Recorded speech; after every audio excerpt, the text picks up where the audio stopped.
Reverend Sarah Oglesby Dunnigan. I am the minister at the Unitarian Universalist Fellowship of Topeka. That's right. Moved here in August of last year. Very excited to be with you all.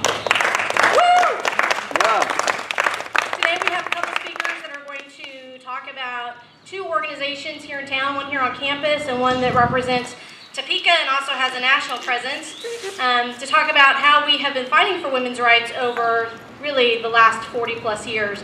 And I know that because I'm 42, and when I was yay high, not a lot shorter than I am now, but shorter, 6 or 7, I accompanied my own mother on equal rights amendment marches in the Denver area, and still hasn't passed. We still don't have it. 36 years later, right? Same with many other women's issues that my mother fought hard for and that we've either seen losses in or not enough gain. So I invite to the stage, the performance area, Farai, from the student group Stand.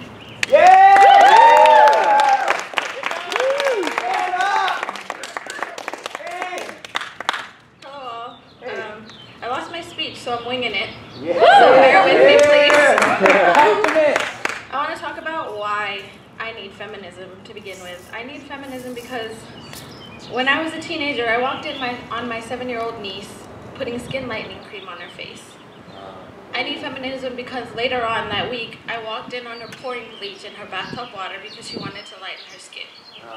I questioned as a teenager why I lived in a world where my 7-year-old niece was worrying about her appearance and the color of her skin instead of putting her mind in the clouds and playing outside with her friends.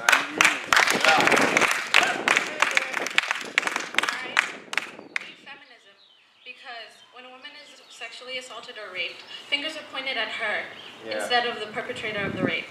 That's right.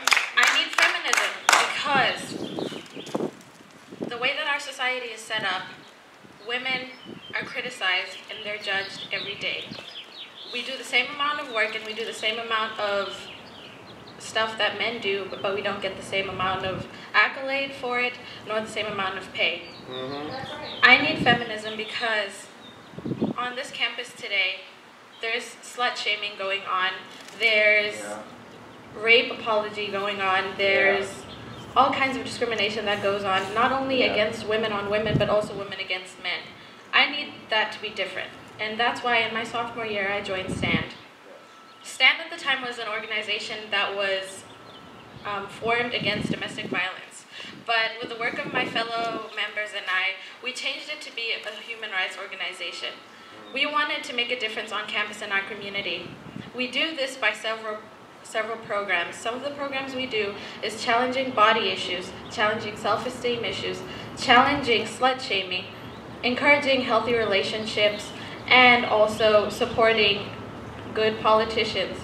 We need women in STEM sciences. We need women in STEM subjects. We need women doctors, we need women lawyers, we need women police officers. We need women in every single facet of our society. And the only way forward is to encourage young girls. That's why I need feminism. I truly believe that if you join community service and if you make an effort to be a part of your community, whether by coming to events like these or doing whatever you can, you are actively taking a part in changing the world today, and I commend you and I thank you, and we encourage you to come and join STAND. We encourage you to join other community organizations, and thank you.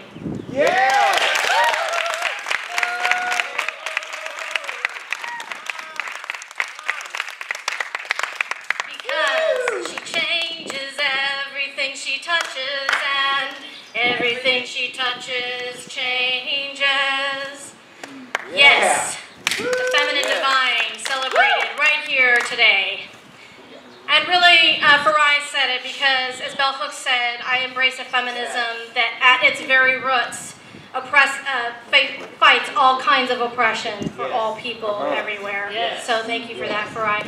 I introduce to you today Mary Akerstrom. She works with the National Organization of Women. I also went to NOW meetings as a small child. My mom was the president of the chapter in El Paso County, Colorado. Lost her job over it. She was a county administrator. So We really appreciate the work you do and look forward to hearing you tell us all about what now Topeka, capital city now, is doing. Friend, I invite you to UFT on Sunday morning because Sarah is awesome.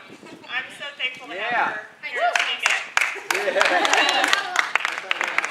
The National Organization for Women was formed in 1966, and it basically does everything that Fry mentioned. We fight at the government level for equal pay for equal work, to end slut shaming, and to value women and every contribution that women make to society, whether it be through our work, through our motherhood. Every action that women perform all day, every day affects the whole society. And, you know, there's been a lot of confusion about feminism. Lately it's been that feminists are man-haters, or feminists want to put women over men, and that's just not true. Feminism is about women and men working together equally, taking each of our individual independent strengths and combining them to make a stronger, healthier community and society. That's right. Yeah, beautiful. There are, you know, one of the things that we like to say is a woman's place is every place, and that women can do work that are traditionally men's roles, but also men can do work that are traditionally women's roles, and that's part of the feminist movement that I have really enjoyed seeing in these modern times, is seeing stay-at-home dads. Because mom's work is actually the one that's earning a higher income. I think that's awesome, and I think that's progress for women and for our society as a whole. But we have to keep pushing. We cannot sit back and go, I'm really comfortable, you know, I make good money, I've got a roof over my head, I've got food in my belly, my life is okay, so that makes everything okay, but it's not. It is not okay. We still have image issues. We still judge each other based on the clothes that we're wearing. Even in other casual circles. I went to a friend's housewarming party Saturday night.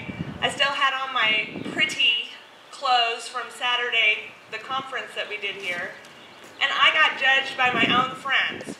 They said, "What are you wearing, church lady?" And it's little things like that, little things that boil down to the individual, that is what is going to change society. Once we learn, one by one, to stop judging people by their appearances and start accepting people as they are for what they are, welcoming them into the circle with love, that is when society changes. And it does take on strength.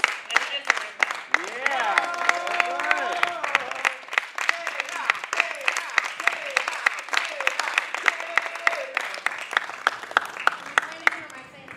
Just say final words and we'll play.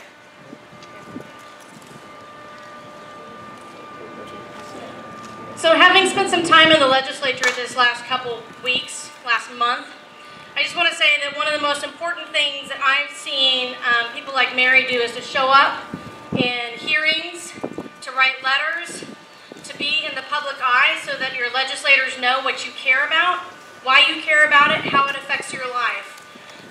Mary and I saw each other in a couple of hearings that had to do with reproductive rights, and we saw each other in the Medicaid hearings. And there just weren't enough people engaged in that process. There were a lot that were engaged, but we need everyone to be engaged in these organizations and in the work that they do publicly, because that's how we're going to start to make a difference in Topeka and in Kansas in particular. If you're paying attention, it might feel depressing, but it feels less depressing if you pick a friend, or 2 or 5 or 10, because Josh and I see each other there. Equality House folks, we see each other there.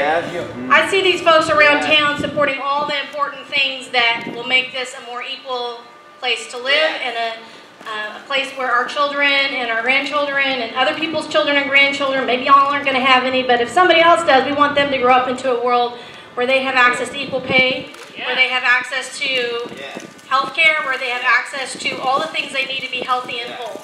So we thank you for coming today, and we hope that you'll come to each of our Wednesday activities that Josh will be telling you more about. And we welcome the musicians back to the space. All right.